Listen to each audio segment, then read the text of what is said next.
आदाब नाजरीन, Saiyaara news TV से मैं सैयद अफरोज। आइए अहम खबरों पर नजर डालते हैं। Jaipur Mumbai express 12956 train firing के वाक़े का चौथा शख्स का ताल्लुक शहर से है। सैयद सैफुद्दीन उर्फ सैयद सैफुल्लाह नामपल्ली के बाजार घाट के रहने वाले थे और इनके पसमंदगान में बीवी और 3 बेटियां शामिल है। सैफुद्दीन के मामा मोहम्मद वाजिद पाशा के मुताबिक रेलवे पुलिस फोर्स आरपीएफ के कांस्टेबल चेतन कुमार ने अचानक अपना सर्विस हथियार से सैयद सैफुद्दीन और दीगर लोगों पर फायरिंग की, जो ट्रेन में B5 कोच में सफ़र कर रहे थे। मेरा भांजा एक मजहबी शख्स था। पुलिस वाले ने इनके साथ बहस की और मुबैना तौर पर इनका नाम और दीगर शनाख्ती तफसीलात पूछी और फौरी तौर पर अपना सर्विस हथियार निकाला और इन पर गोली चला दी।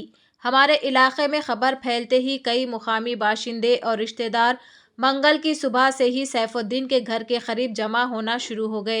इन्हें याद आया कि वो कितने शाइस्ता और मेहनती इंसान थे। लवाहिकीन ने मरकज़ी हुकूमत से 5 करोड़ रुपए की एक्स ग्रेशिया देने का मुतालबा किया। AIMIM के सरबराह बैरिस्टर असदुद्दीन ओवैसी ने इस वाक़े के बारे में ट्वीट करते हुए चीफ मिनिस्टर के चंद्रशेखर राव, IT वज़ीर KT रामाराव और दीगर अहदेदारों से दरख्वास्त की है कि वो इस बात को यकीनी बनाएं कि मैयत को जल्द अज जल्द हैदराबाद पहुंचाया जाए। ख़ानदान के अफराद के मुंबई पहुंचने और तमाम रस्मी कार्रवाइयों को मुकम्मल करने के बाद अस्पताल से सैफुद्दीन की नाश हैदराबाद लाने के इंतजामात किए गए थे। हमारी मीडिया यही मीडिया खबरें दिखाने पता चल रहा हमको, सब पता चल रहा है, उसका आना है नाम पता चल रहा है। ये क्या कर रहे हैं? अगर वोट देना है, अगर हिंदुस्तान में रहना है, मैं कहता हूँ मोदी और योगी एक दो है और आपके ठाकरे।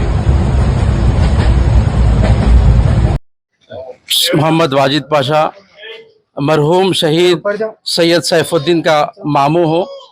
जैसे ही मुझे इस बात की इत्तला मिली कि मेरे भांजे सैयद सैफुद्दीन एक जयपुर से गुजरात जाती हुई ट्रेन में जो एक दहशतगर्दाना हमले में एक पुलिस ऑफिसर की रिवॉल्वर से, जो सरकारी रिवॉल्वर है, वो डायरेक्ट तानता है और उसको मार देता है और सैयद सैफुद्दीन शहीद हो जाते हैं। मैं फ़ख्र करता हूँ मेरे भांजे पर, जो मुसलमानों के लिए शहीद हुआ, जो इस्लाम के लिए शहीद हुआ। साथ ही साथ मैं बैरिस्टर सईद अवैसी साहब का बहुत शुक्रिया अदा करता हूँ। मेरे एक मैसेज पर फौरी वो MLA साहब को इत्तला दी और मैं भी MLA साहब से बात किया।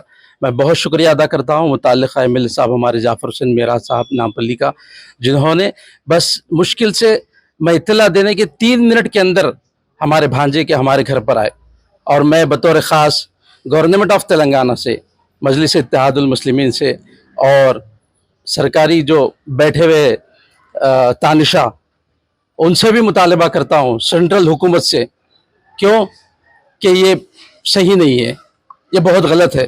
जैसा कि कहा गया कि दहशतगर्दाना हमला है, यकीनन ये दहशतगर्दाना हमला है। पक्की और मजबूत रिपोर्ट ये है कि मेरे भांजे मुतशर्रे हैं, माशाअल्लाह, नमाजी हैं, दाढ़ी रखते हैं, उनके साथ सेठ उनके साथ हैं। उस सेठ का ये बयान है कि उनका नाम पूछा गया और पूछकर मारा गया। कैसी बात है ये बताइए आप? इंसानियत है, सबका साथ, सबका विकास, सबका विश्वास। कैसा विश्वास, कैसा विकास, कैसा साथ, समझ से बाहर है ये बात।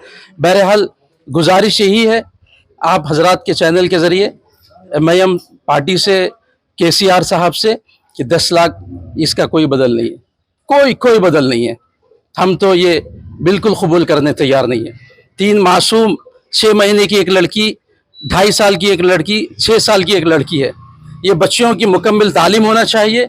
इनकी अहलिया जो माशाल्लाह से ग्रेजुएशन है, उनको मुकम्मल मजबूत सरकारी मुलाजिमत मिलना चाहिए और कम अज़ कम इनके लिए 5 करोड़ रुपए का हम डिमांड करते हैं और 5 CR का मुतालबा है हमारा।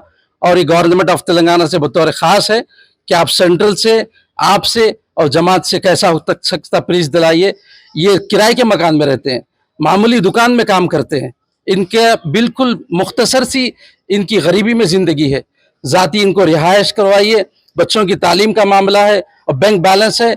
इनके वालिदैन भी मरहूम हैं, सैयद सैफुद्दीन के वालिद हैं ना वालदा है, ان کے 2 بھائی ہیں جو اپنے بالکل معمولی درجے کا وہ بھی کام کرتے ہیں.